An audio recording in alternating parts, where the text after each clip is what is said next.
Manhattan, New York, present day. Ethan Cole's finger trembled in the air for exactly 3 seconds before pointing directly at her. Among all the elegant women in the golden ballroom of the Plaza Hotel, among all the perfectly coiffed socialites dressed by renowned designers, his traitorous finger chose the waitress who was balancing a tray of champagne flutes while trying not to trip over her own uniform. Her, Ethan said, his voice echoing through the microphone like a social death sentence. My fiancée is her. The silence that followed was so thick you could cut it with a butter knife. 300 guests from New York's elite turned their perfectly styled heads to stare at Ava Harper, who at that moment dropped not only her tray, but also her composure onto the imported marble floor. The champagne glasses scattered like golden fireworks across the designer heels of Mrs. Whitmore, who shrieked as if she'd been attacked by a rabid pigeon in Central Park. "Oh my gosh, I'm so sorry," Ava shouted, her hazel eyes wide with horror, cheeks red as a Broadway theater curtain. "I had no idea you were, like, pointing at me for something." Ethan closed his eyes and wished a portal would open up and transport him to literally anywhere else. Mars seemed appealing right about now. 5 minutes earlier, everything had made sense. His grandfather, Victor Cole, a man who had built a real estate empire with his own calloused hands and legendary stubbornness, had finally played his ultimate card. Either Ethan got married by the end of the year, or he'd lose his inheritance of $500 million to his cousin Dylan, a trust fund party boy who spent money like it was confetti at New Year's Eve. "I don't care who," Victor had growled, his steel gray eyes unwavering, "but it has to be someone real, someone with character, no more models or empty socialites. I want to see authenticity in her spirit." And then the society reporter appeared, camera in hand, asking about Ethan's wedding plans, and Grandpa was right there wearing that expression that screamed, "Do something or lose everything." And Ethan panicked. His eyes desperately scanned the ballroom until they landed on her. Ava Harper wasn't like the other women at the event. While they looked like they'd stepped straight out of a fashion magazine, she looked like she'd stepped straight out of real life. Auburn hair pulled back in a slightly messy bun, a few rebellious strands escaping like they had minds of their own, a waitress uniform that was too big in some places and too snug in others, and those eyes, good heavens, those hazel eyes that seemed to hold stories of a life actually lived. When his finger chose her, it was like his subconscious had made a decision his rational mind would never make. Now, as she knelt on the floor trying to pick up glass shards with her bare hands, Ethan realized the magnitude of his mistake. Ava. A woman's voice cut through the deadly silence. A woman in her 40s with silver-streaked hair pulled back professionally approached quickly, clearly, the supervisor. "What happened here?" I. Ava looked up first at her supervisor, then at Ethan, then at the 300 people watching her like she was a street performer in Times Square. "I think I just got promoted or fired. The jury's still out on this one." A nervous laugh escaped Ethan's lips, then another, and before he could stop himself, he was chuckling like someone who'd completely lost his marbles in the middle of the most important event on New York's social calendar. "Are you all right, sir?" Ava asked, still on her knees on the floor. "Because you kind of pointed at me and announced I was your fiancé. And I've worked here for 3 years, and I'm pretty sure we've never met, unless you're one of those wealthy folks who doesn't notice us regular people, which would actually explain everything." Victor Cole approached with slow, deliberate steps, like a seasoned businessman evaluating a potential deal. His eyes traveled over Ava from head to toe, and Ethan was certain his inheritance was about to disappear faster than free pizza at a college dorm. But then the old man smiled. "Authenticity in her spirit," he murmured, nodding with approval. "Outstanding choice, my boy. Absolutely outstanding." And that's how Ethan Cole, heir to a $500 million empire, found himself officially engaged to the most quick-witted and unpredictable waitress in all of Manhattan. The problem was, she didn't know it yet. The bigger problem, neither of them had any clue what they'd just gotten themselves into. 3 hours after the pointing incident, Ava Harper had never been inside a penthouse before, but she was pretty sure they weren't supposed to smell like her grandmother's chocolate chip cookies mixed with expensive cologne and pure panic sweat. She sat on a cream-colored sofa that probably cost more than her annual rent, clutching a cup of coffee that tasted like it had been personally crafted by caffeinated angels in the hills of Columbia. Across from her, Ethan Cole paced back and forth like a caged tiger at the Bronx Zoo, running his hands through his dark hair until it stood up in 12 different directions. "Okay," he said for the 15th time. "Let me explain this again." "Please don't," Ava interrupted, crossing her legs and nearly spilling the divine coffee. because the last 14 explanations made progressively less sense. I think we peaked at explanation number 8, where you mentioned your grandfather might actually be a secret government agent. Ethan stopped pacing. I never said he was a secret agent. You were building up to it. I absolutely was not. He caught himself, took a deep breath, and sat down across from her in a leather chair that probably cost more than her car.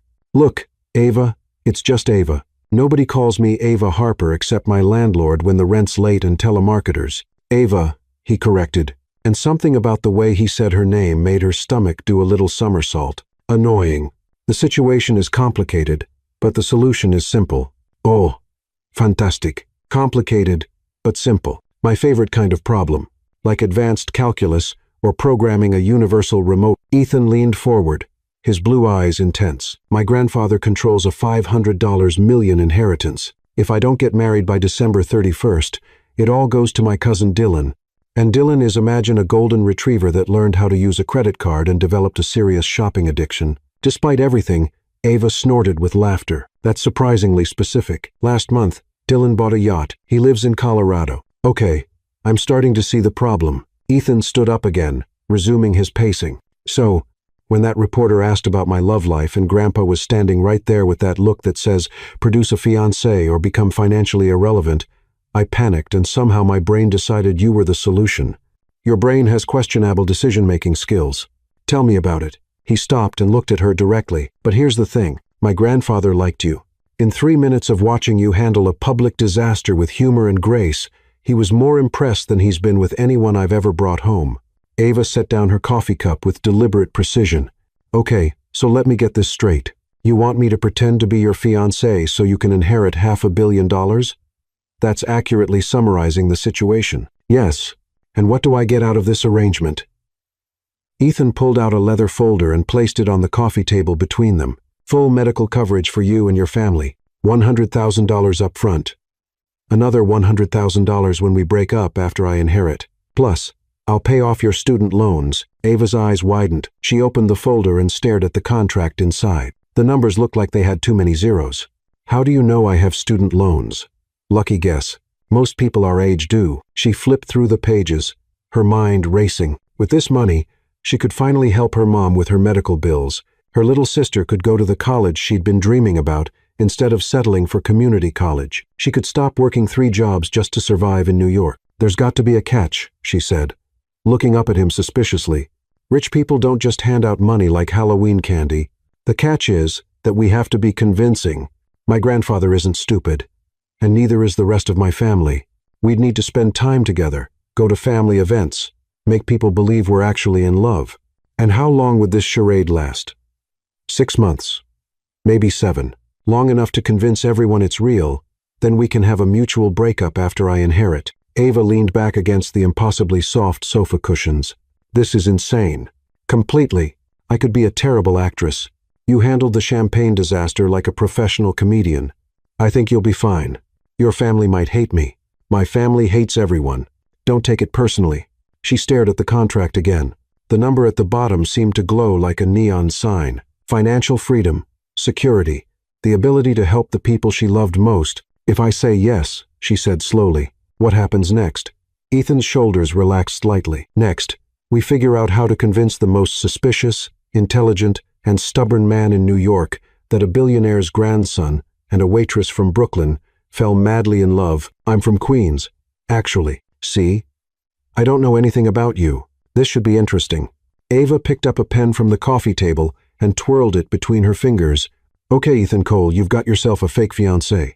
As she signed her name at the bottom of the contract, neither of them noticed the slight smile playing at the corners of Victor Cole's mouth as he watched from his study's security monitor.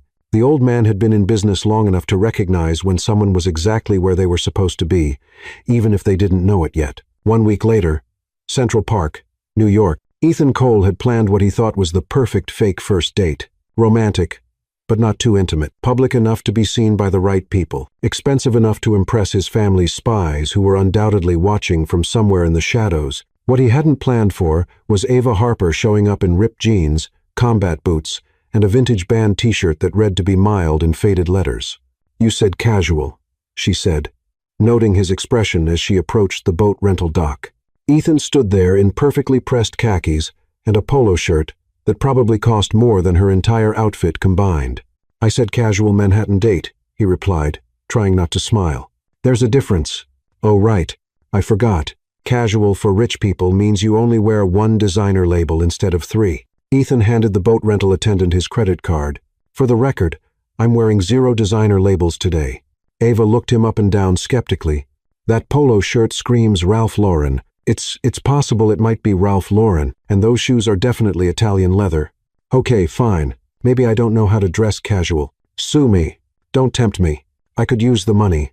As they climbed into the small rowboat, Ethan realized he had made a critical error in judgment. He had assumed rowing a boat would be romantic and easy, like in the movies. What the movies failed to mention was that actual rowing required coordination, upper body strength, and at least a basic understanding of how oars worked. 5 minutes into their journey across the small lake, they were spinning in circles. "Are you doing this on purpose?" Ava asked, gripping the sides of the boat as they narrowly avoided a family of very angry ducks. "No, the boat is defective. The boat is fine.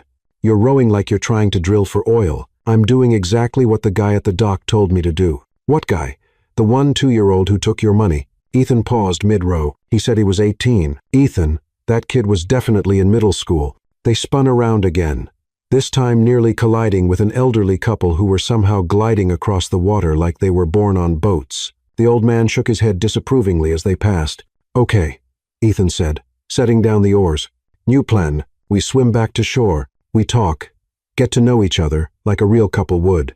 Ava leaned back, apparently unconcerned that they were now drifting aimlessly toward a small island, populated entirely by very territorial geese. "Fine. Tell me about yourself, billionaire boy." "I'm not technically a billionaire yet." "Right. You're just a measly multimillionaire. My heart breaks for your struggle." Despite himself, Ethan laughed. "You're never going to let me forget that I'm rich, are you?" "Not a chance. It's like you being tall or having ridiculously blue eyes. It's just a fact about you. You think my eyes are ridiculous. Ridiculously blue. Like aggressively blue. It's distracting." Ethan felt heat rise in his cheeks. "Your eyes are. They're really nice too." "Nice. Wow. Such poetry. No wonder you're still single." "Hey, I was trying to be genuine." "Try harder."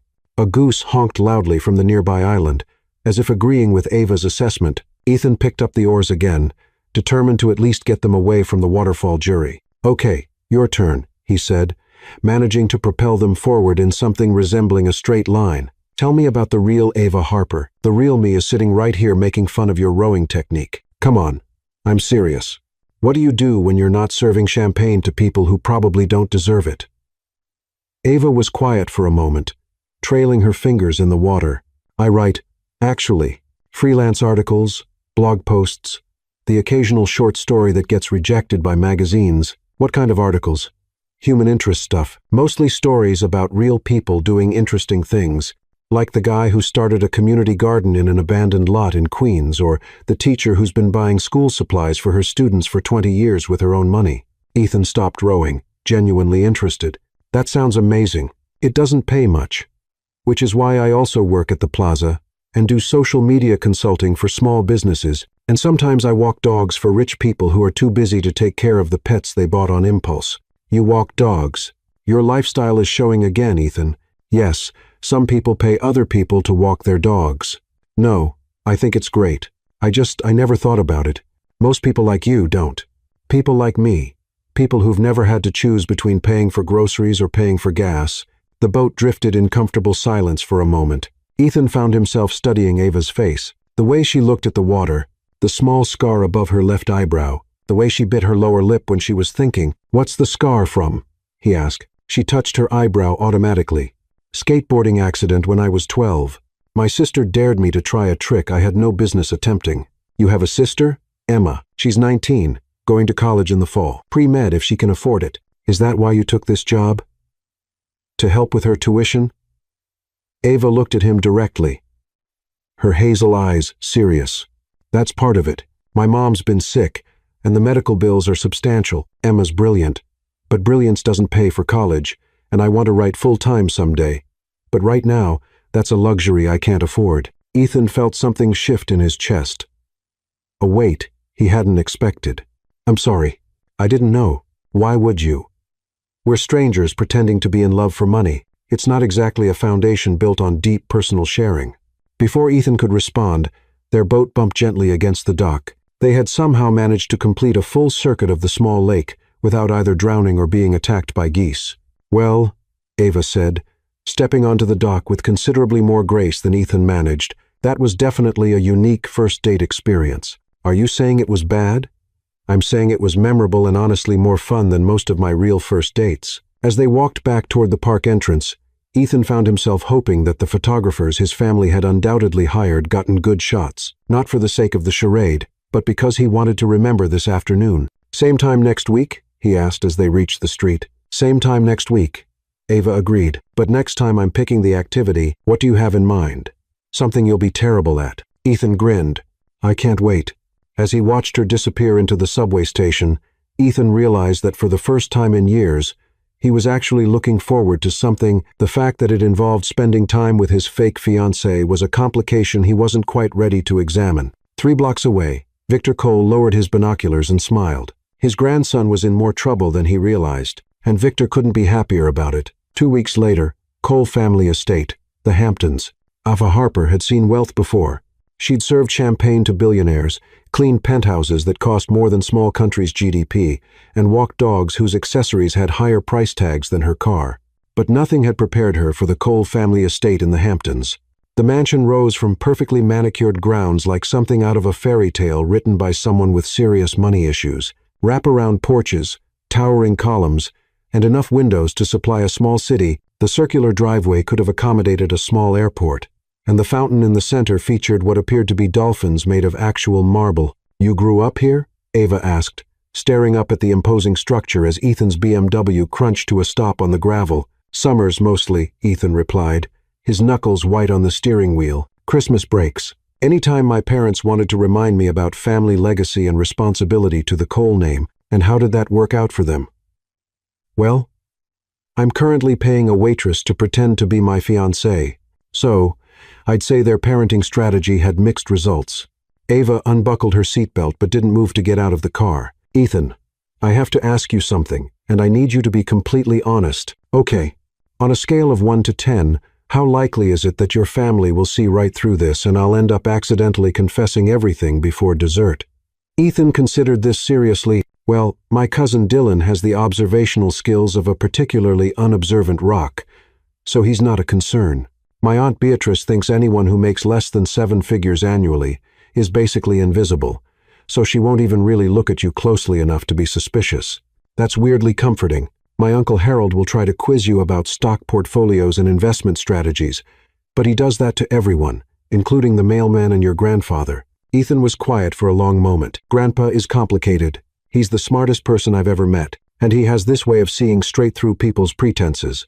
But he also really wants me to be happy, and for some reason, he seems to think you might be the key to that. No pressure or anything. The good news is that he already likes you. The bad news is that the rest of my family is going to assume you're a gold digger and treat you accordingly." Ava straightened her shoulders and checked her reflection in the side mirror. She'd borrowed a dress from her friend Lena, a simple black number that was elegant without being flashy. Her hair was pulled back in a low bun, and she'd practiced her. "I'm definitely not here for the money smile in the mirror for an hour that morning." "All right," she said, opening the car door. "Let's go convince your family that you fell madly in love with the help." The front door opened before they reached it, revealing a woman in her 50s with perfectly styled blonde hair and a smile that seemed to have been professionally calibrated to convey warmth while revealing nothing. "Ethan, darling," she exclaimed, air-kissing both his cheeks. "And you must be Ava.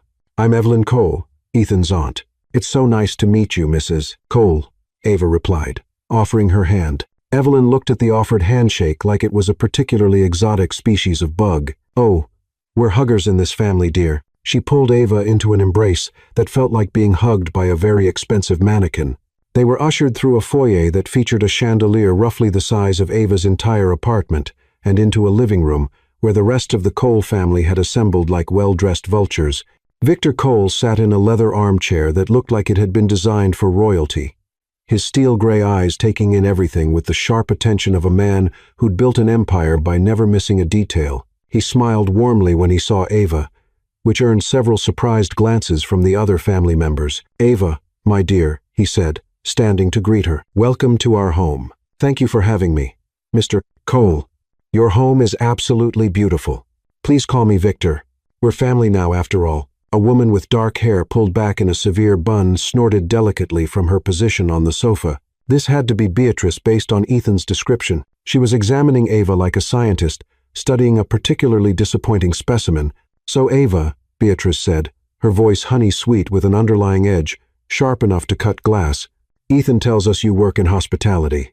"I do," Ava replied evenly. "I've been with the plaza for 3 years. How service-oriented of you." Beatrice's smile could have frozen champagne. "And what are your long-term career goals?" Ethan tensed beside her. But Ava had dealt with condescending rich people before. "I'm actually a writer. I freelance for several publications focusing on human interest stories." "Oh, how creative," Evelyn chimed in. "Harold, didn't your secretary mention she wanted to be a writer, too?" Harold Cole, a man who looked like he'd been carved from expensive marble in disappointment, barely glanced up from his phone. "Yes, something like that. Tell me, Ava, what's your position on municipal bond diversification?" "I think it's very municipal," Ava replied, shooting Ethan a look. Harold nodded, as if this made perfect sense. "Exactly what I told Johnson at the country club." From the corner of the room, a young man who looked like Ethan's less successful twin laughed loudly. Dylan Cole was sprawled across a leather chair, already 3 drinks deep, despite it being barely past noon. "Oh, come on, everyone," Dylan said, gesturing broadly with his whiskey glass. "Stop interrogating Ethan's girlfriend like she's applying for a job. Although technically, I guess she kind of is, right? Dating a Cole comes with certain responsibilities." The room went very quiet. Victor's eyes narrowed dangerously. "Dylan," Ethan said, his voice warning. "What?" "I'm just saying what everyone's thinking. She seems nice enough.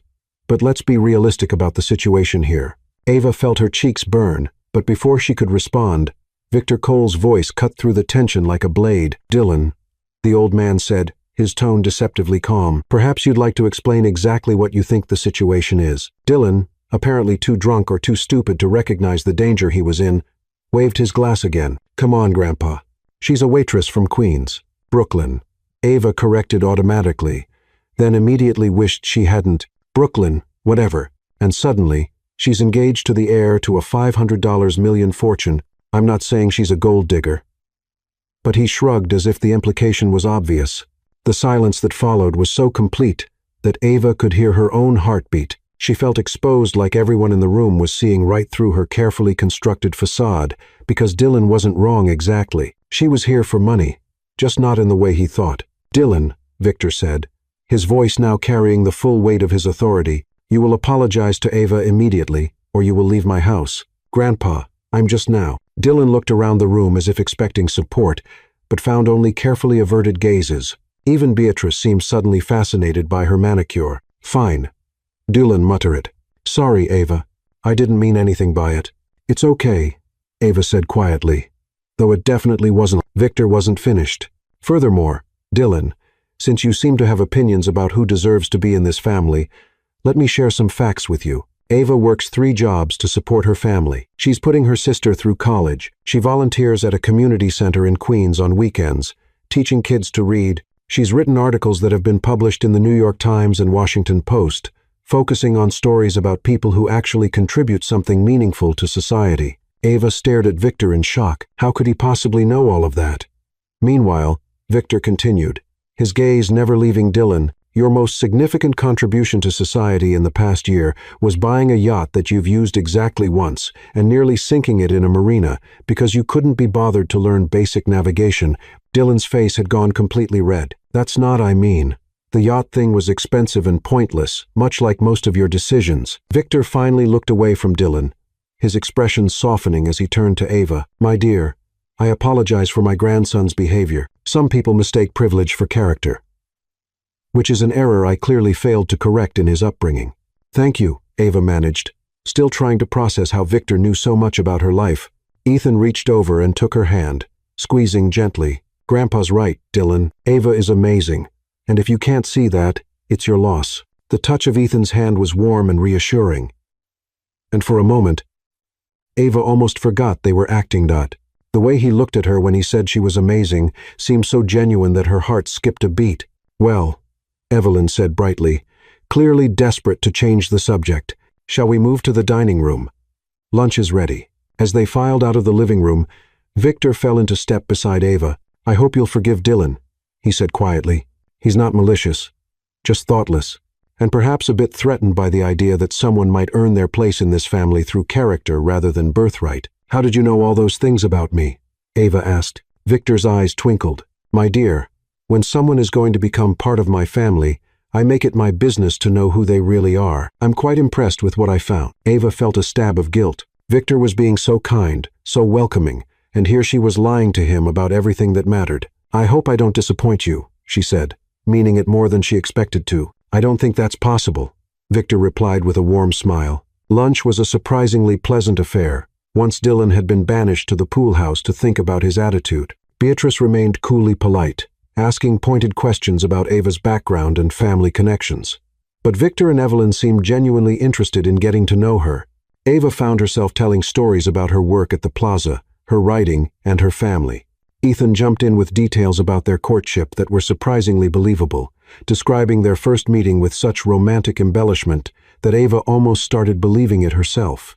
"And when I saw her pick up those champagne glasses with such grace and humor, even after I'd completely embarrassed her," Ethan said, smiling at Ava across the table, "I knew I had to get to know her better." "It was pretty mortifying," Ava agreed. "But Ethan was so sweet about it. He sent flowers to the hotel the next day with a note apologizing for putting me in such an awkward position." This was, of course, completely untrue. Ethan had sent exactly 0 flowers, but the story seemed to charm Evelyn, who sighed romantically. "That's so thoughtful, Ethan. I always said you got your grandfather's romantic streak." "I don't have a romantic streak," Victor protested, but he was smiling. "You courted Grandma Eleanor for 2 years before she agreed to marry you," Ethan pointed out. "That wasn't romance. That was persistence. There's a difference. You wrote her a poem every week for 6 months. Those weren't poems. They were structured expressions of admiration." Ava laughed, despite herself. "That sounds pretty romantic to me, Victor." "See?" Ethan grinned. "Ava gets it." The afternoon continued with a tour of the estate, during which Ava tried not to gawk at the indoor swimming pool, home theater, and library that looked like something out of a movie about British aristocrats. Ethan stayed close beside her, pointing out childhood hiding spots and sharing stories that painted a picture of a lonely kid in a beautiful prison. As the sun began to set, they found themselves alone on the back terrace, overlooking gardens that probably required a team of 12 gardeners to maintain. "That wasn't as bad as I expected," Ava said, leaning against the stone balustrade. "Dylan was worse than I anticipated, but you handled it perfectly," Ethan replied. "I'm sorry about what he said. He was completely out of line. He wasn't entirely wrong, though." Ethan turned to face her. "What do you mean?" Ava was quiet for a moment, watching the sunset paint the sky in shades of pink and gold. "I am here for money, Ethan. Maybe not the way Dylan thinks, but I'm still here because you're paying me to be. Ava, your grandfather seems like such a good man, and he's being so kind to me, and I feel terrible about lying to him." Ethan moved closer, his voice gentle. "You're not just here for money. You could have said no to this whole crazy scheme. You're here because you care about your family, because you're trying to build a better life for the people you love. That's not being a gold digger. That's being a good person in an impossible situation." Ava looked up at him, surprised by the intensity in his blue eyes. "When did you become so wise?" "I've been spending time with this amazing woman who's teaching me to see things differently." For a moment, they just stood there looking at each other, the fake engagement and the money and all the complications falling away.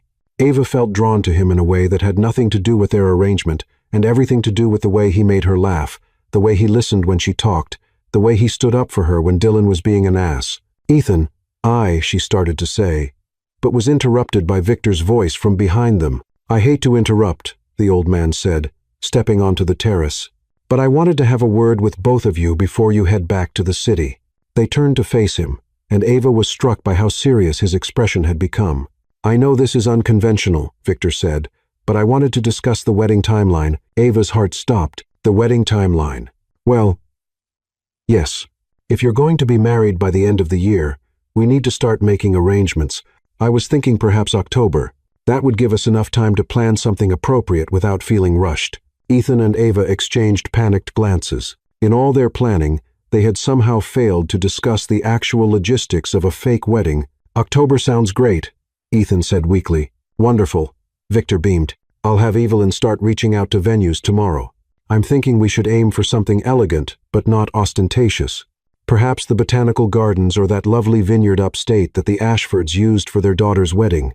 As Victor continued planning their fake future, Ava felt a growing sense of dread. This had started as a simple business arrangement, but it was spiraling into something much more complicated. And the way Ethan was looking at her, like he was just as confused about where the pretending ended and reality began, wasn't helping matters. "I should probably get Ava back to the city," Ethan said eventually. "It's been a long day." Of course, Victor agreed. "Ava, my dear, thank you for a lovely afternoon. I hope you'll consider this your second home." As they said their goodbyes and made their way back to the car, Ava's mind was racing. October was only 3 months away. 3 months to maintain this charade. To keep pretending to be in love with a man who was making it increasingly difficult to remember why it was supposed to be pretend. "So," Ethan said as they pulled out of the circular driveway, "we're apparently getting married in October." "Apparently. So any thoughts on flowers, because I have a feeling Evelyn is going to ask." Despite everything, Ava laughed. "I've always liked peonies." "Peonies it is." As the mansion disappeared behind them, neither of them mentioned the obvious problem that somewhere between the boat disaster and standing up to Dylan and planning a fake wedding, their fake relationship had started feeling remarkably real, and neither of them was quite sure what to do about it. 6 weeks later, various locations across Manhattan, the wedding planning had taken on a life of its own, like a beautiful, expensive monster that demanded constant feeding. Evelyn Cole had transformed into a bridal general, coordinating vendors with military precision and treating Ava's opinions as adorable suggestions rather than actual decisions about her own wedding. Ava stood in the middle of Kleinfeld Bridal, surrounded by enough white fabric to outfit a small army of ghosts, wondering how her life had become so surreal. The dress she was currently wearing cost more than her annual salary, and according to the enthusiastic consultant, it was just a starting point. "The beadwork on this Vera Wang is absolutely exquisite," gushed Priscilla, the bridal consultant who spoke about wedding dresses the way art critics discussed Renaissance masterpieces, "and see how it accentuates your natural waistline. Divine." Through the mirrors, Ava could see Ethan sitting in one of the plush chairs designated for grooms, looking like he'd rather be literally anywhere else. His tie was loosened, his hair disheveled from running his hands through it, and he was staring at his phone with the expression of a man watching his bank account drain in real time. "What do you think, honey?" Ava called out, using the pet name they'd been practicing. It still felt strange on her tongue, like a foreign language she was learning to speak. Ethan looked up, and for a moment his expression went completely blank. Then something shifted in his eyes. Something that made Ava's stomach flutter in a way that had nothing to do with the tight corset of the wedding dress. "You look," he started, then stopped, clearing his throat. "You look beautiful, really beautiful." The sincerity in his voice caught her off guard. Over the past 6 weeks, they'd gotten better at the fake couple routine, but there were still moments when something real slipped through, moments that left both of them confused and a little breathless. "This one is lovely," Evelyn declared from her position on the opposite side of the seating area where she'd established a command center complete with wedding planning binders, fabric swatches, and what appeared to be a color-coded spreadsheet. "But perhaps we should try the Oscar de la Renta next. I've heard wonderful things about their new collection." Ava caught Ethan's eye in the mirror and saw her own exhaustion reflected back at her. They'd been doing this dance for hours, trying on dresses, discussing flowers, tasting cakes, choosing invitations, all for a wedding that was never going to happen. The guilt was eating her alive. "Actually," Ava said, stepping down from the platform, "I think I need a break. All these beautiful dresses are making me a little overwhelmed." "Of course, darling," Evelyn said, not looking up from her spreadsheet. "Wedding planning can be quite intense. Why don't you and Ethan go get some coffee? I'll stay here and narrow down the options." As they escaped into the relative sanity of the Manhattan sidewalk, Ava took a deep breath of exhaust-scented air and immediately felt better. "I thought she was going to make me try on every dress in the store," she said, falling into step beside Ethan as they walked toward a nearby coffee shop. "She might still do that. Evelyn doesn't believe in leaving any stone unturned, especially when she's spending someone else's money." "Your money, you mean?" "Technically, it's Grandpa's money until I inherit, but yes."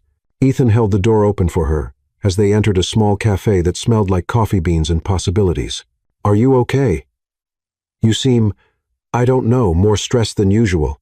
Ava ordered a large coffee with an extra shot of espresso, which felt appropriate given her current life situation. I'm fine, just tired. Ava.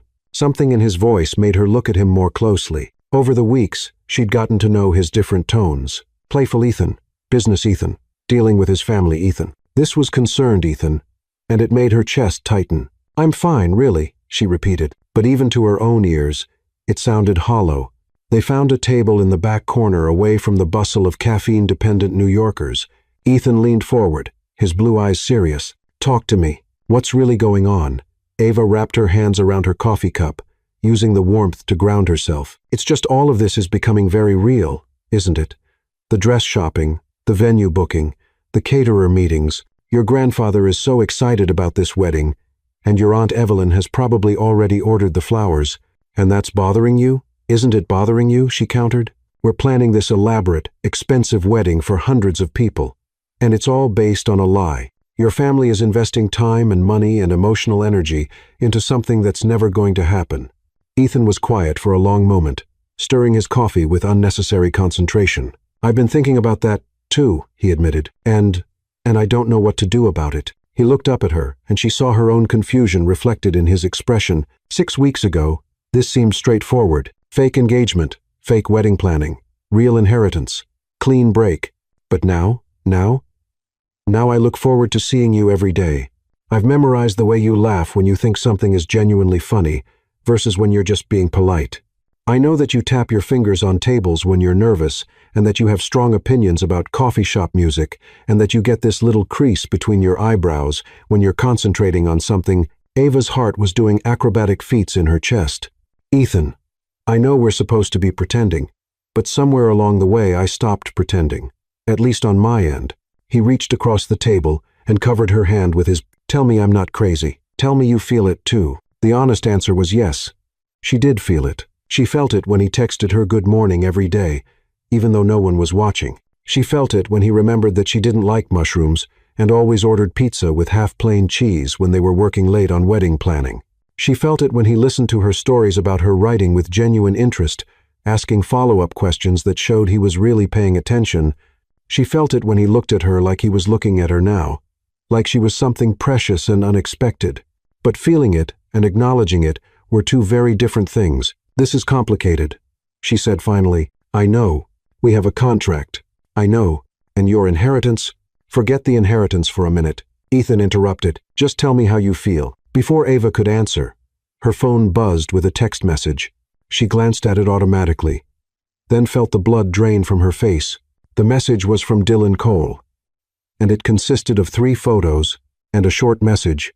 Interesting research project.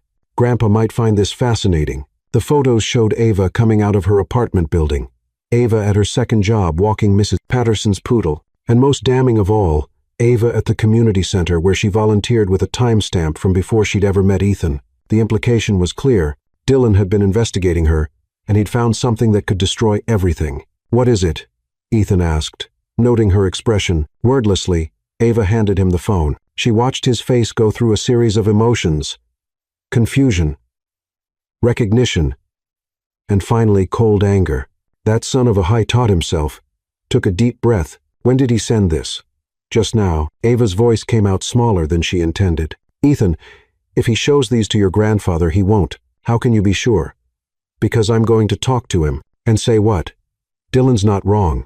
Your grandfather thinks we met at the plaza and fell in love naturally. If he finds out that you knew where I lived and worked before we ever officially met, he'll put the pieces together. Ethan was already standing up, his jaw set in a way that suggested Dylan Cole was about to have a very unpleasant conversation. Ethan. Wait. Ava grabbed his arm. Don't do anything rash. Let me think about this. There's nothing to think about. Dylan is trying to blackmail us, and I'm not going to let him. But what if he's right to be suspicious? What if we've been kidding ourselves, thinking we could pull this off?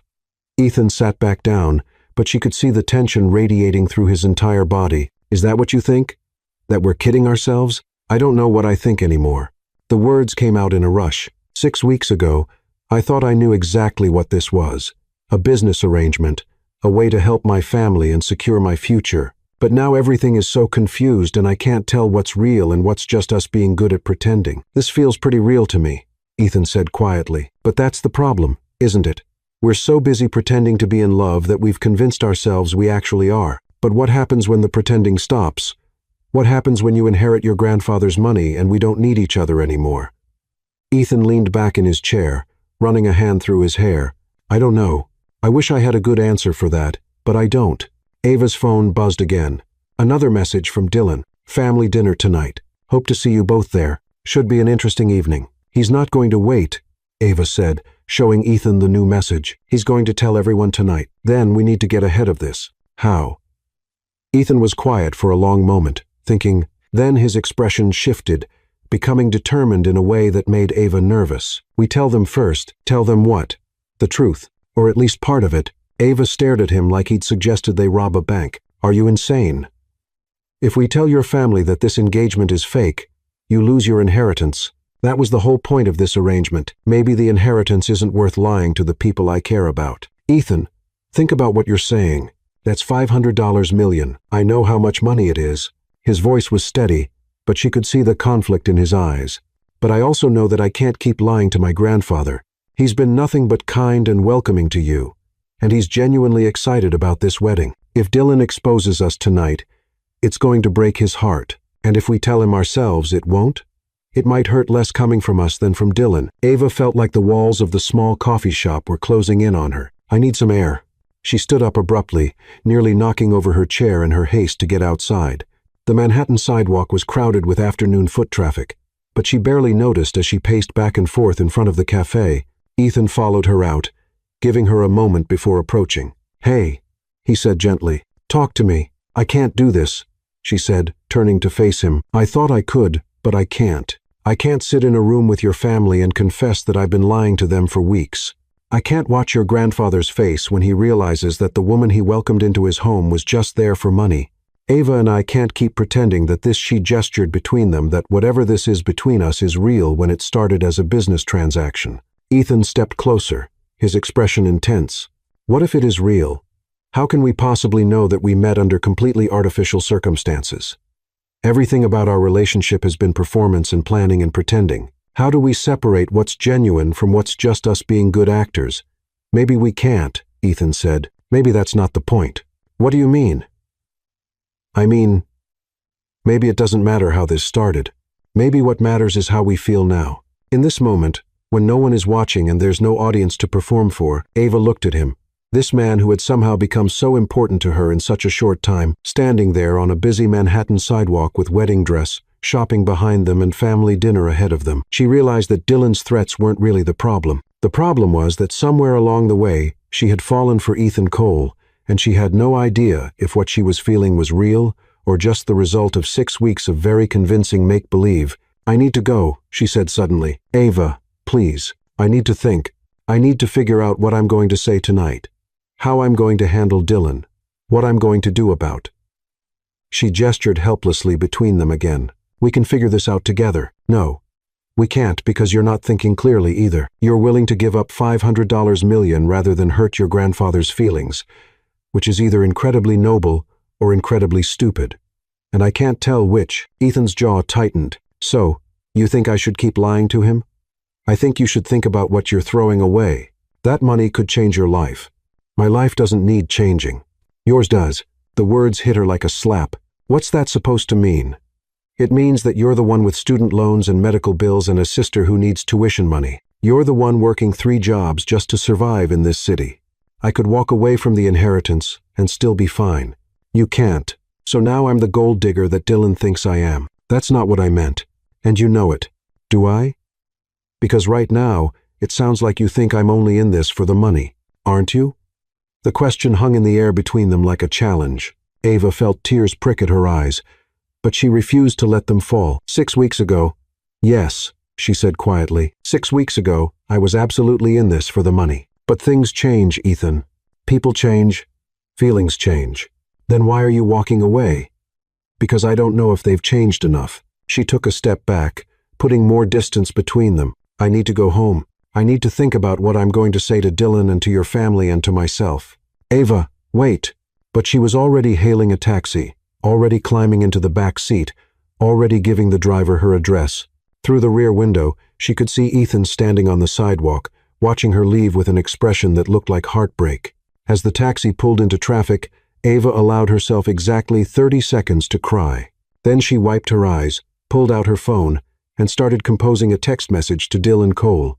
If he wanted to play games, she was going to make sure she knew the rules. Meanwhile, across town, Dylan Cole sat in his overpriced apartment, surrounded by empty takeout containers and the kind of expensive alcohol that people bought when they wanted to feel important.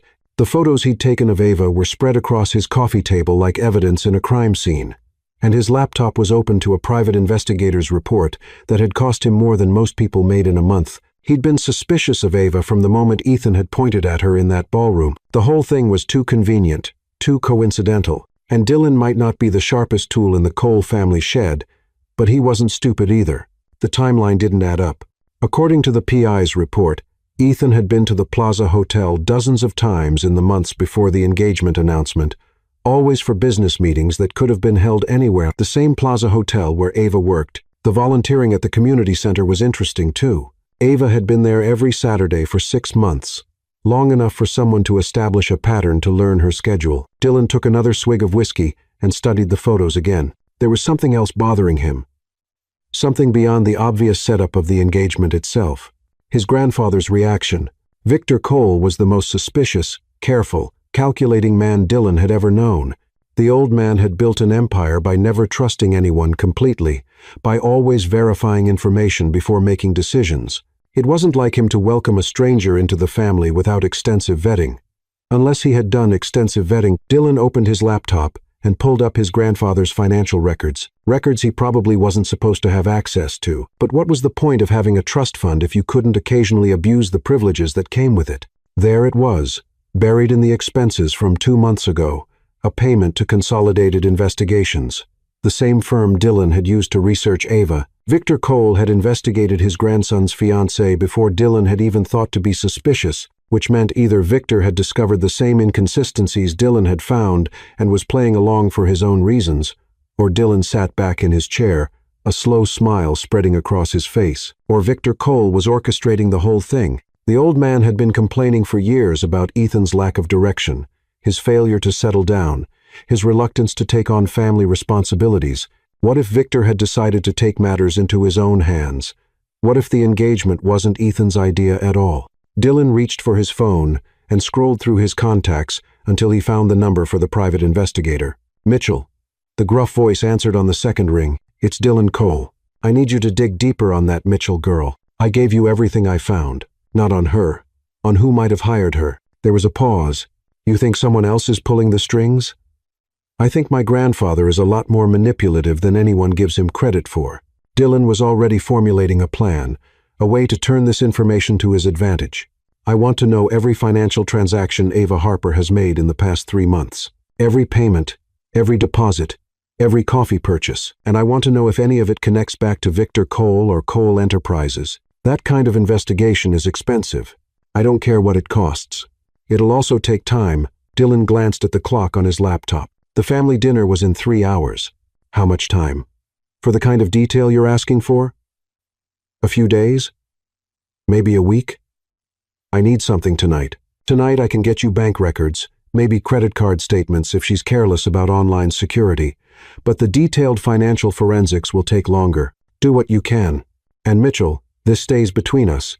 If my grandfather is playing games, I want to know before anyone else does.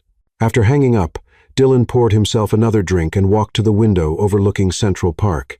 The sun was setting, painting the sky in shades of orange and pink. That would have been beautiful if he'd been in the mood to appreciate beauty. Tonight was going to be very interesting. If Ethan and Ava were running a con, Dylan was going to expose them. If Victor was running a con, Dylan was going to figure out how to use it to his advantage.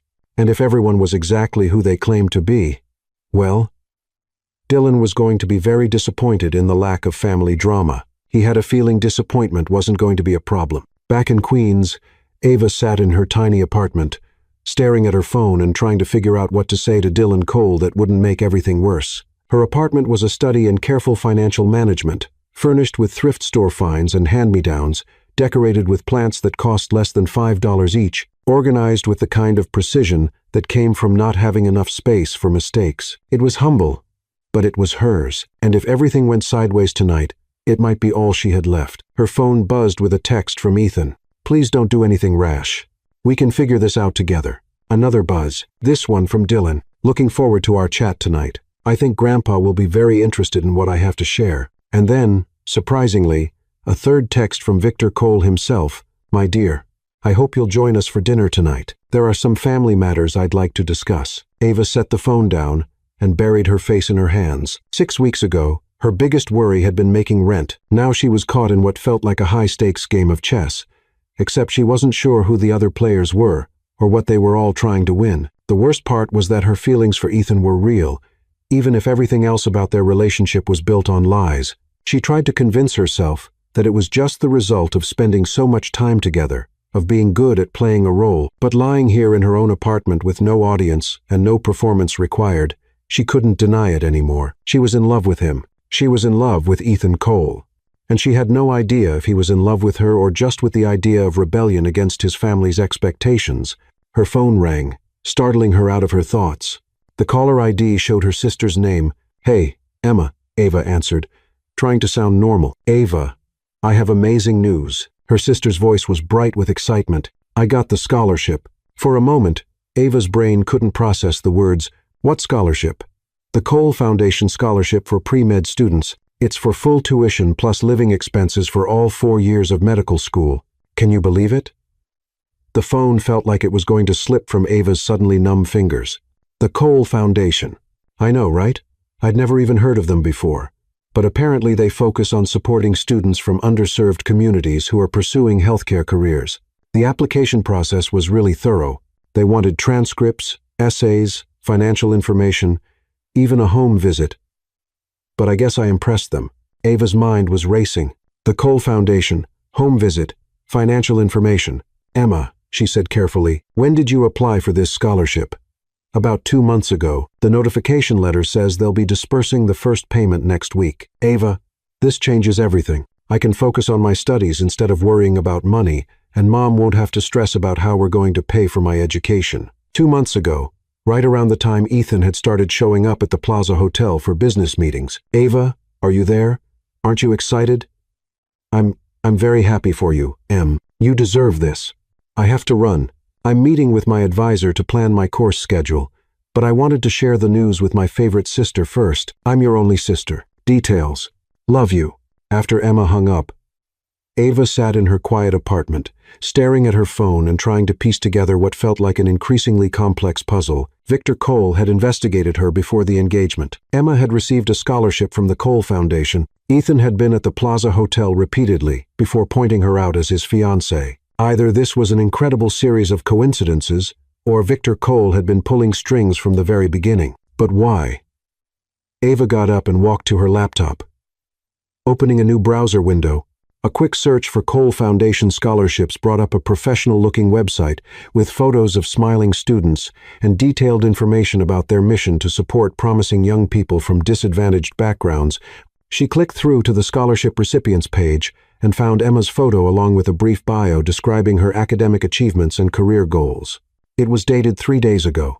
3 days ago, when the family drama was just starting to heat up, Ava pulled out her phone and called the number listed on the Cole Foundation website. After being transferred twice, she found herself speaking to a cheerful administrative assistant. "I'm calling about the scholarship awarded to Emma Harper," Ava said. "I'm her sister, and I wanted to thank whoever was responsible for selecting her." "Oh, the Harper Scholarship. That was a special case. Mr. Cole personally reviewed her application and fast-tracked the approval process. Mr. Cole Victor Cole, the Foundation's primary benefactor, he was very impressed with Ms. Harper's essay about wanting to provide health care to underserved communities, said she reminded him of someone he knew. After hanging up, Ava sat back in her chair and tried to process what she'd learned. Victor Cole hadn't just investigated her, he'd actively intervened in her family's life, providing the exact kind of help she'd been desperate to find. The question was whether this was kindness or manipulation, or maybe both. Her phone buzzed with another text from Ethan. "Whatever you're thinking, please talk to me before you do anything." Ava looked at the message for a long moment, then typed back, What do you know about the Cole Foundation? The response came quickly. Grandpa's charity. Why? They gave Emma a full scholarship, applied 2 months ago, approved this week. There was a long pause before Ethan's next message. We need to talk in person. Agreed, but not before dinner tonight. I think it's time we got some answers. Ava, be careful. If Grandpa has been planning something, then we're about to find out what it is.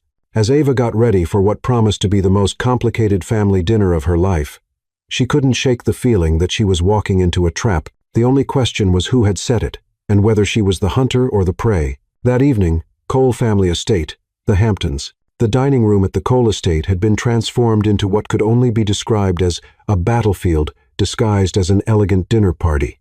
Crystal chandelier casting warm light over polished mahogany, fresh flowers arranged with military precision, and enough silverware to outfit a small restaurant, all of it serving as the backdrop for what promised to be the most explosive family gathering in Cole history. Ava arrived with Ethan 20 minutes before the scheduled dinner time, both of them having spent the car ride in tense silence, each lost in their own thoughts about what the evening might bring. She'd changed into a navy blue dress that struck the right balance between respectful and confident, though her hands were trembling slightly as she applied lipstick in the visor mirror. "You look beautiful," Ethan had said softly as they pulled into the circular driveway, and something in his voice made her look at him more closely.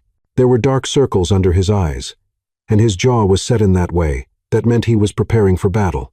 "Ethan, whatever happens tonight, I know." He'd interrupted gently. "Whatever happens, we'll deal with it." Now, as they walked through the familiar front door, Ava felt like she was entering a house of mirrors where nothing was quite what it seemed. Victor Cole greeted them in the foyer, looking distinguished in a perfectly tailored suit, his steel gray eyes warm but somehow calculating. "Ava, my dear," he said, taking both her hands in his and kissing her cheek. "You look lovely. And Ethan, you look like you haven't slept in days. Long week, Grandpa." "Yes, I imagine it has been." Victor's tone was neutral, but there was something underneath it that made Ava's skin prickle with awareness. "Shall we have drinks in the library before dinner? I thought we might chat as a family."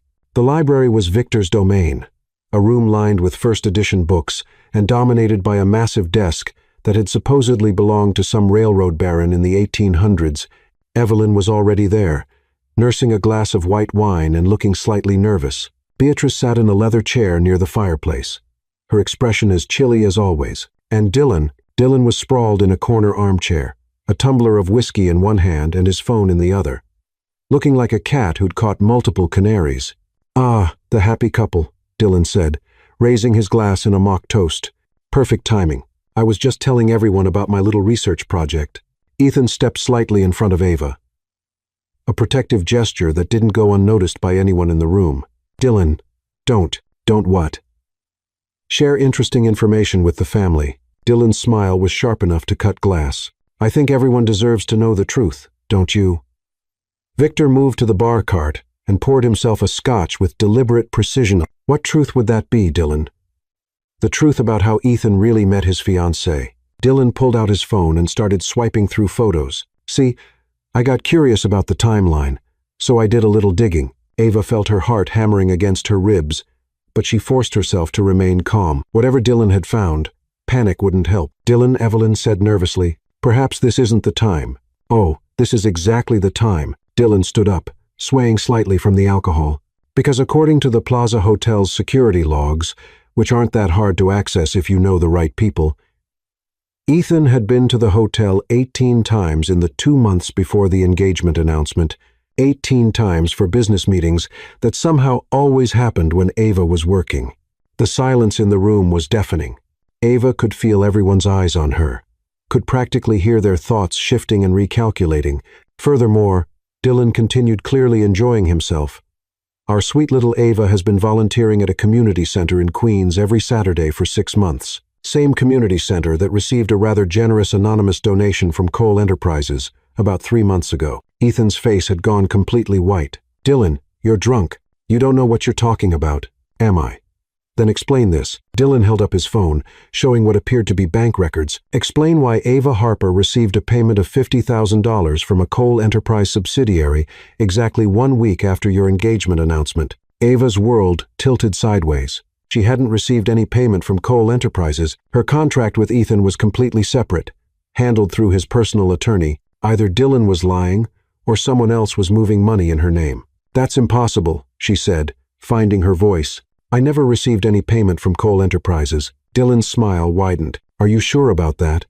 Because I have documentation right here showing enough."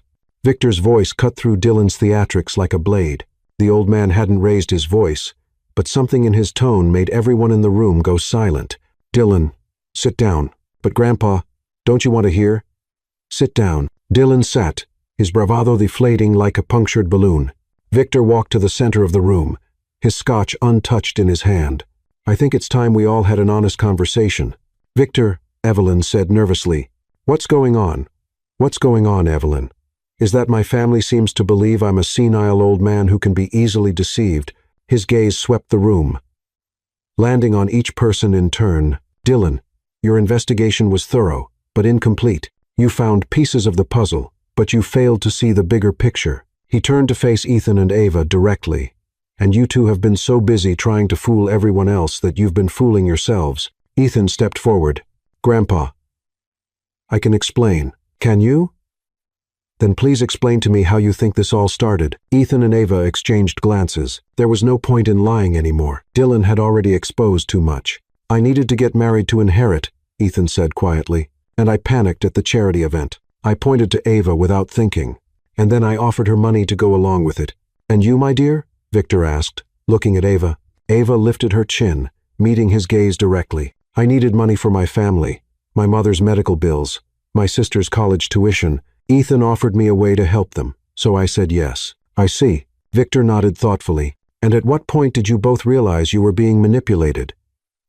The question hung in the air like a bomb waiting to explode. "What?" Ethan asked. Victor moved to his desk and opened a leather folder. "Dylan was right about one thing. I did have you investigated, Ava, quite thoroughly, actually. I know about your mother's illness, your sister's academic achievements, your volunteer work, your writing career. I also know about your character, your integrity, and your fierce loyalty to the people you love." He pulled out a photograph and placed it on the coffee table. It showed Ethan entering the Plaza Hotel dated 6 weeks before the engagement announcement. "I also know that Ethan had been visiting the Plaza Hotel regularly, supposedly for business meetings that could have been conducted anywhere." Victor's eyes glinted with something that might have been amusement. "What I found particularly interesting was that these visits always coincided with Ava's shifts. Ava felt like she was falling through space." "You mean he was watching you?" "Yes, my dear. For weeks before that charity gala, my grandson was finding excuses to be near you, studying your schedule, learning your habits. He was quite taken with you, though I don't think he admitted it to himself at the time." Ethan looked like he'd been struck by lightning. That's not I was just what?" Victor asked mildly. "Just coincidentally developing business that required frequent visits to the plaza. Just happening to time those visits to when a particular waitress was working." Ethan ran a hand through his hair, his expression confused and shaken. "I didn't. I mean, I noticed her, but I wasn't deliberately." "Of course you were." Victor's voice was gentle now, almost paternal. "You were smitten, Ethan, completely and utterly smitten with a woman who represented everything you thought you couldn't have. Authenticity, independence, a life built on merit rather than inheritance." Dylan leaned forward, his earlier smugness replaced by confusion. "Wait. So you're saying Ethan was actually stalking her?" "I'm saying Ethan was doing what people have done for centuries when they find themselves attracted to someone they think is out of their league. He was finding excuses to be near her while working up the courage to actually speak to her." Ava turned to stare at Ethan, who was looking at her with an expression of dawning realization and mortification. "The charity gala was supposed to be your opportunity," Victor continued. "I made sure you were both there, created the perfect setup for you to finally make your move. What I didn't anticipate was that my grandson would panic and create this elaborate charade instead of simply asking you to dinner." You set up the whole thing?" Ava asked weakly. "The opportunity?" "Yes. The ridiculous fake engagement scheme was all Ethan's idea." Victor chuckled, though I must admit, I found it rather entertaining to watch you both tie yourselves in knots trying to convince me of something I already knew wasn't true. Evelyn set down her wine glass with a sharp clink. "Victor Cole, are you telling me you've been manipulating our family for months?" "I've been trying to help my grandson find happiness," Victor replied calmly. "The manipulation, as you call it, was minimal. A few strategic donations, some carefully timed business meetings, ensuring two people who were clearly meant for each other actually had the opportunity to meet. Beatrice spoke for the first time since the conversation began. And the inheritance threat? Completely real. Ethan does need to get married by the end of the year if he wants his inheritance. Victor's eyes twinkled with mischief. I just made sure he met the right woman first. Dylan slumped back in his chair. So the whole thing was what? Some kind of elaborate matchmaking scheme? In part, yes. But what about the payment? Dylan held up his phone again. The $50,000 from Cole Enterprises. Victor reached into his jacket and pulled out another folder. Huh. Yes, that, Dylan. You really should verify your sources before making accusations. He handed Dylan a document. What you found was a scholarship payment to Emma Harper from the Cole Foundation. The account information was similar enough to Ava's that a cursory investigation might confuse the two, but they're completely separate transactions. Dylan's face went red as he read the document. A scholarship for a remarkably bright young woman who wants to become a doctor and serve underserved communities, the kind of person the Cole Foundation was created to support.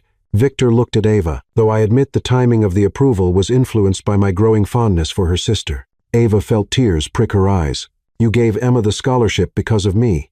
I gave Emma the scholarship because she deserved it. The timing was because of you. Ethan had been quiet through most of these revelations, but now he stepped forward, his expression intense. Grandpa, are you saying that everything, the investigation, the donations, the charity gala setup, it was all to get me and Ava together? Not everything, Victor said. The part where you fell in love was entirely your own doing. The words hit the room like a physical force. Ethan turned to look at Ava, and she saw in his eyes the same confusion and hope and terror that she was feeling. Ethan started, then stopped, shaking his head. I don't know what's real anymore. Then let me help you figure it out, Victor said gently. He walked to a cabinet and pulled out what appeared to be a video camera. I've been documenting this entire process, you see. Research for a book I'm considering writing about modern matchmaking. He connected the camera to a large screen mounted on the wall, and suddenly the room was filled with video footage of Ethan and Ava over the past 6 weeks. The first clip showed them at the boat rental in Central Park laughing as they spun in circles on the water. Neither of them was performing for an audience. They were just genuinely enjoying each other's company. The second clip was from the wedding dress shopping expedition showing Ethan's face when Ava emerged in the Vera Wang gown. His expression was pure, unguarded admiration, the look of a man seeing the woman he loved in a wedding dress for the first time. The third clip was from just that afternoon outside the coffee shop where they'd argued. Even in the midst of conflict, the way they looked at each other, the way they moved in each other's orbit, spoke of deep connection and genuine care. I've watched you two navigate this fake relationship for 6 weeks, Victor said, as the footage played, and what I've seen is two people who stopped pretending almost immediately, but were too scared to admit it.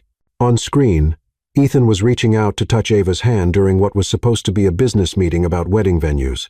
His gesture completely unconscious and tender. You've texted each other every morning for the past month, Victor continued, not because anyone was watching, but because you wanted to. You've shared stories about your families, your dreams, your fears. You've worried about each other, protected each other, made each other laugh. Another clip showed them walking through Central Park, not posed or performing, just walking and talking like a couple who genuinely enjoyed each other's company. The fake engagement may have brought you together, Victor said, but what developed between you is absolutely real. The room fell silent as the video ended. Ethan and Ava were looking at each other now, really looking as if seeing each other clearly for the first time. Ethan, Ava said softly, when you said you'd been going to the plaza for business meetings, I lied, he said simply. I told myself they were business meetings, but really, I wanted to see you. I wanted to figure out how to talk to you without seeming like some rich guy hitting on the help. And I told myself I was just doing a job, Ava admitted. But somewhere along the way, spending time with you became the best part of my day. Dylan made a disgusted noise. Oh, come on. This is like watching a Hallmark movie. Dylan, Beatrice said sharply. Shut up. Victor smiled, looking pleased with himself. Now then, I believe we have some things to sort out. He turned to Ethan. First, your inheritance. The terms of my will require you to be married by December 31st. It doesn't specify that the marriage has to last any particular length of time, and it doesn't require that it begin as a real relationship. However, it does require that it be legally valid, meaning, if you want your inheritance, you'll need to actually marry Ava, not pretend to marry her. Not plan a fake wedding. Actually marry her. Ethan and Ava stared at each other. And second, Victor continued, Ava, I'm offering you a position as a staff writer for Cole Communications. Our media subsidiary, full benefits, competitive salary. The opportunity to write the kind of human interest stories you're passionate about. The job is yours, regardless of what you decide about Ethan. Ava's mouth fell open. I what? You're a talented writer, and we need talented writers. This isn't charity. It's good business. Dylan stood up abruptly. This is insane. You're bribing them to get married. I'm giving them options, Victor said calmly. Something I should have done for you years ago, instead of just handing you money and hoping you'd figure out how to be a decent human being. Grandpa Dylan, you spent the evening trying to destroy two people's happiness because you were jealous and petty. That tells me everything I need to know about your character. Victor's voice was stern, but not unkind. You're still my grandson, and I still love you, but it's time you learned that actions have consequences. Dylan's face cycled through several emotions before settling on something that might have been shame. He sat back down without another word. Victor turned back to Ethan and Ava. Now then, I'm going to ask everyone else to leave so you two can have a private conversation. You have a lot to talk about, and you don't need an audience. As the others filed out of the library, Evelyn looking dazed, Beatrice looking thoughtful, Dylan looking deflated, Victor paused at the door. For what it's worth, he said quietly, I've been married for 53 years, and I recognize real love when I see it. What you two have is worth fighting for.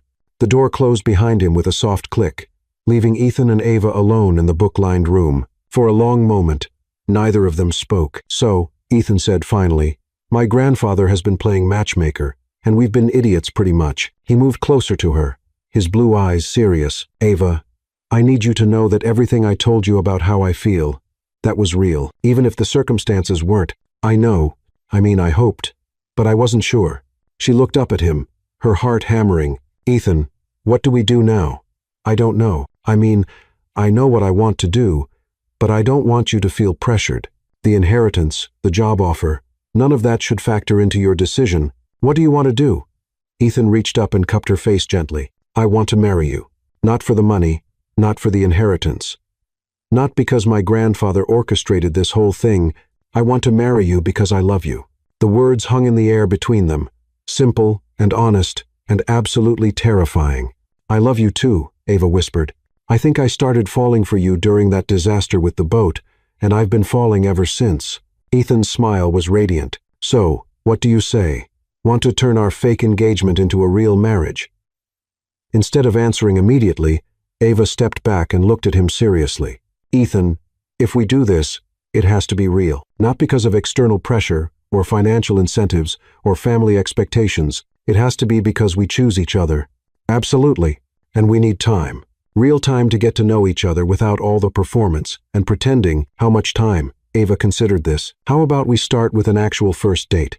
A real one where we're just Ethan and Ava figuring out if we like each other without all the Cole family drama. Ethan laughed. I'd like that, though technically we've already planned a wedding. We can plan another one. A smaller one. Just us and the people we actually want there. What about the inheritance?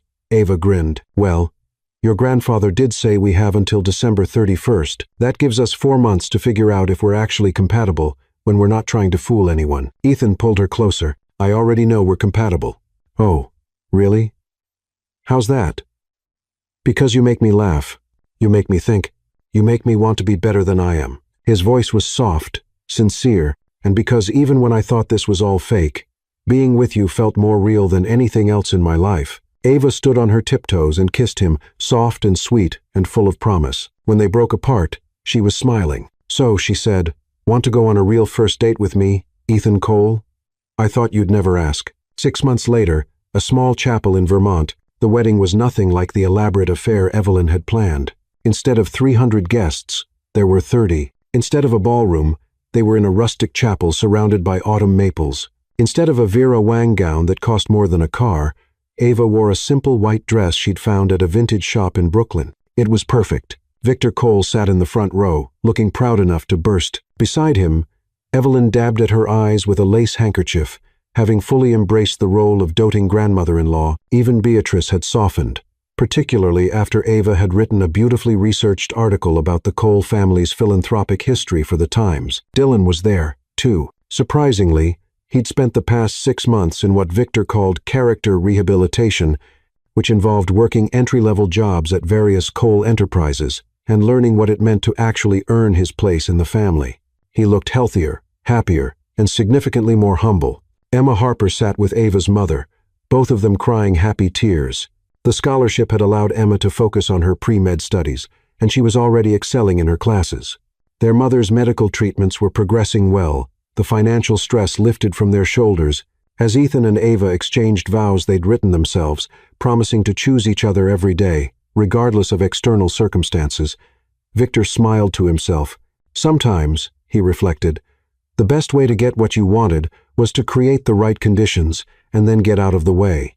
"You may kiss your bride," the minister announced. Ethan cupped Ava's face in his hands and kissed her with all the love and joy and gratitude he felt for this extraordinary woman who had stumbled into his life by accident and stayed by choice. When they broke apart, Ava was glowing. "So, Mrs. Cole," Ethan said softly, "how does it feel to be married to a billionaire's grandson?" "I wouldn't know," Ava replied with a grin. "I married a man who rows boats in circles and laughs at his own jokes. The billionaire's grandson part is just a bonus." As they walked back down the aisle together, hand in hand, past the smiling faces of their family and friends, Ava couldn't help but think about that moment 6 months ago, when Ethan had pointed at her in a moment of panic. It had been the best accident of her life. Behind them, Victor Cole was already planning his next matchmaking project. After all, Dylan was still single. And Victor had noticed that the young man had been spending quite a bit of time talking to the new marketing director at Cole Communications. Some things, he mused, never changed, but then again, sometimes that was exactly as it should be. The end.